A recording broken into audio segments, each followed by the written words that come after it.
আউযুবিল্লাহি মিনাশ শাইতানির রাজিম। বিসমিল্লাহির রহমানির রহিম।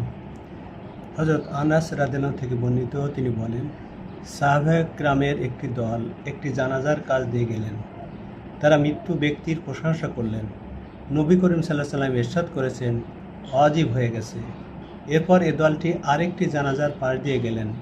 তারা মৃত্যু ব্যক্তির দুর্নাম করলে নবী করিম সাল্লাল্লাহু আলাইহি ওয়াসাল্লাম ইরশাদ করেছেন, ওয়াজিব হয়ে গেছে।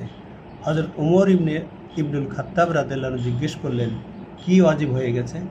তিনি উত্তরে দিলেন, এটাই যে মৃত্যুর তোমরা প্রশংসা করলে তার জন্য বেহেশত ওয়াজিব হয়ে গেছে, আর যে মৃত্যুর তোমরা দুর্নাম করলে তার জন্য জাহান্নাম ওয়াজিব হয়ে গেছে। তোমরা হচ্ছ পৃথিবীতে আল্লাহর সাক্ষী। বুখারী মুসলিম।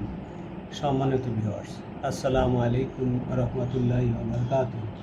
আজ 20 এপ্রিল 2026 সোমবার, 7ই বৈশাখ 1433 বঙ্গাব্দ এবং 2রা জিলকদ 1447 হিজরি। আমি আপনাদের সামনে রিয়াদুস সালিহিনের 3য় খণ্ড থেকে 951 নম্বর হাদিসটি পাঠ করে শুনিয়েছি। এই হাদিসটি স্মরণ রাখা